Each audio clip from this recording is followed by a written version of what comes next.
it going, guys? I'm eric-pierre 53 here for something I haven't done in a very long while. I think a year? Well, yeah, it was last summer, so it's been a year since I've done one of these.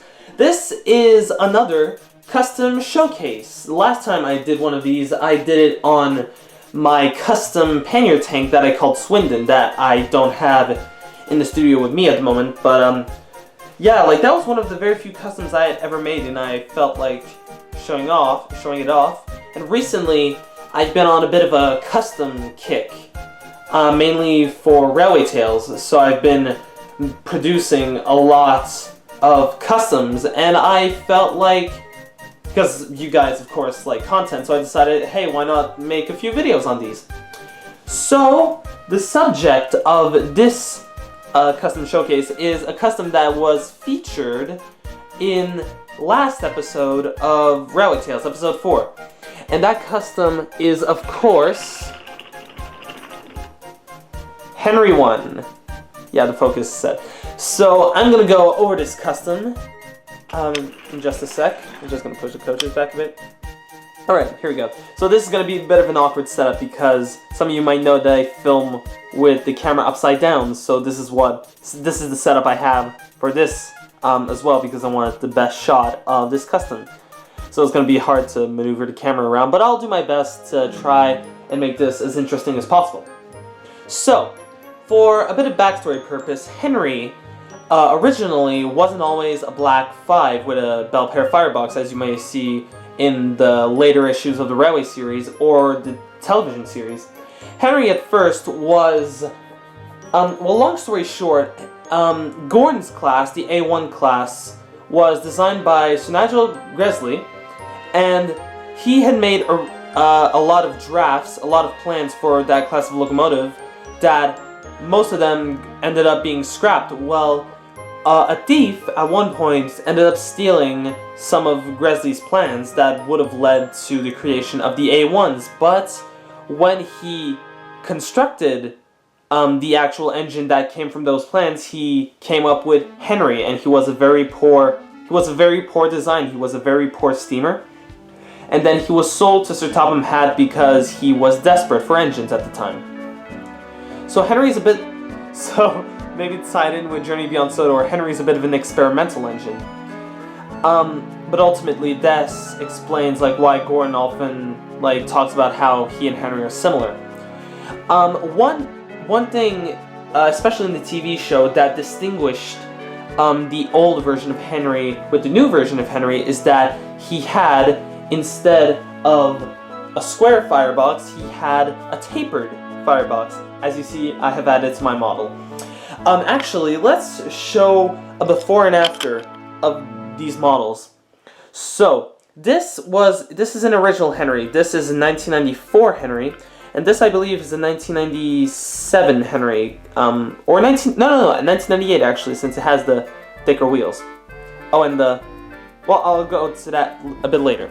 So, basically the process of how I made this custom was taking a Henry, much like this one, and then through a very long process trying to remove the firebox of the locomotive, this square piece of wood over here, to try to completely remove it without affecting the running board, the boiler, or the cab. I used the technique of like just jamming a bunch of X-Acto blades under the firebox to try to wedge it out, and only later realized, with help of a few of my friends, that I could have done a way quicker and simpler method. But I may or may not have forgot what that method was, so yeah. But anyways, so once that was removed, I went ahead and took a piece of foam core poster board, very similar, I don't have a piece with me here, but foam core, and then I made a rough shape, then I covered it with paper, and then I just glued it in there. Then it was just a process of painting the whole model, well, covering the whole model with model primer, and then going about painting it with Humbrol enamel neon green paint.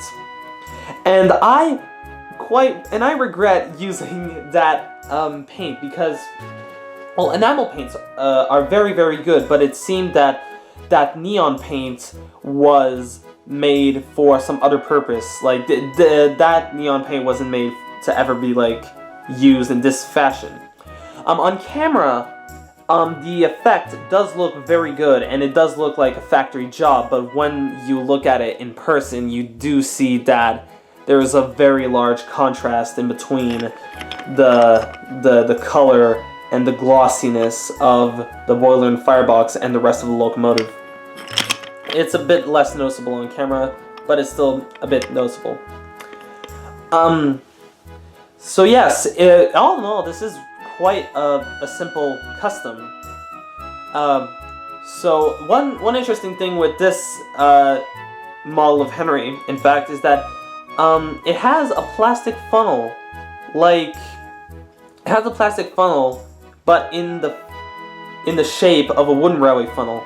This, I know that this Henry model shares this with the Come Out Henry model over here that has the plastic funnel as well. But the only difference is that the Come Out Henry has the plastic smoke box to go with it, while this one is wooden. So yeah. Let me just pull out a little friend of mine just to show off.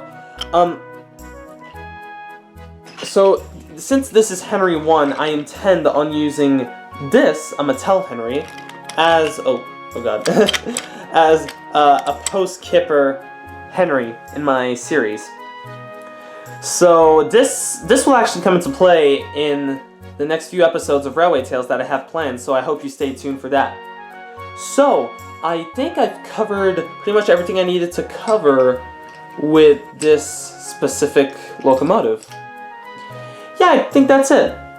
So, I hope you guys enjoyed this little custom showcase.